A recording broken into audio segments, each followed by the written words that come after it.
Good afternoon, everyone. This is Samantha Brown, reviewing, reflecting on language. Um, so, week 3 engagement. One of the words that jumped out for me was the word collusion. I like that term. It's the word used for those who are silent when they know that a racist act has occurred, but are silent. And I've always thought that silence was kind of complicit to what's going on, or kind of a way of, if you don't say anything, are you in agreement? So it may not be necessarily so, but I do like the word collusion. I have a Facebook page where I have a lot of friends who come on, and I try to tout it as a safe space to speak about things, especially in this political climate today. These folks I've gone to school with ever since I was 5 years old, and have always been shocked at some of their thoughts just about things. So I think collusion is a good term that I will use.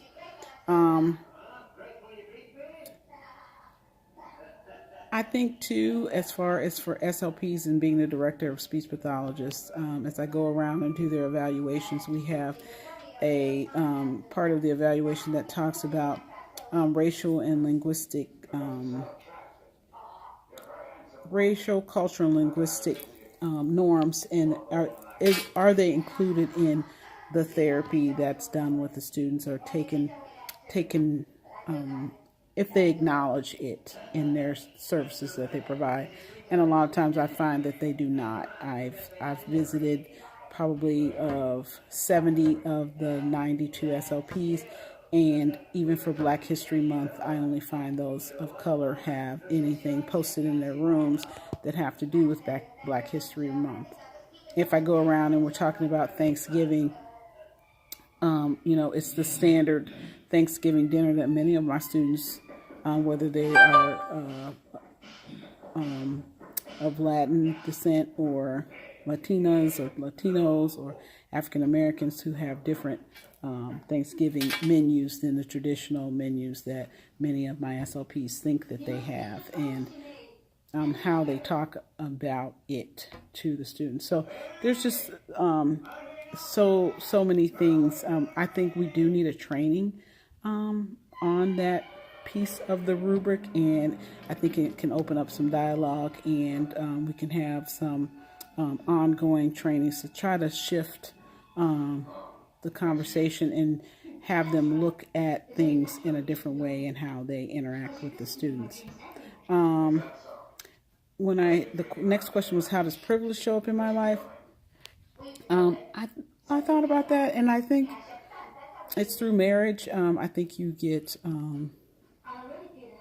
married people tend to have additional perks sometimes that single people may or may not have, or stigmas of a married mother versus a single mom with children. So that's one of the things that I thought of. Have I ever experienced racism is the final statement. And as I say, all my life, I went to school in a area with, I won't even say predominantly Caucasian, because there was only 2 minorities in my school district. And did I experience racism and slights my entire life? Absolutely, yes.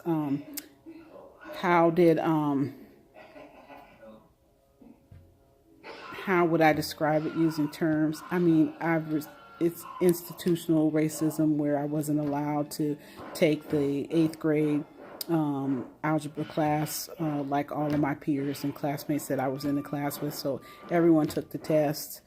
Everyone made it into the 8th grade algebra class, except for, of course, Samantha Brown. And somehow my score came out lower than others. There has been, interpersonal racism, structural racism, collusion that has occurred. People know that things are happening or I'm being treated a certain kind of way, and no one would step forward to support me in that. You know, that last question is a hard question because when you've experienced it so much, I think sometimes it's very hard to parse out what it really is. I mean, from shopping to getting entrance into college to dating in high school to just everyday friends and staying all night, and it goes on and on and on. So that's my thoughts. Thank you very much, and I look forward to everyone else's posts.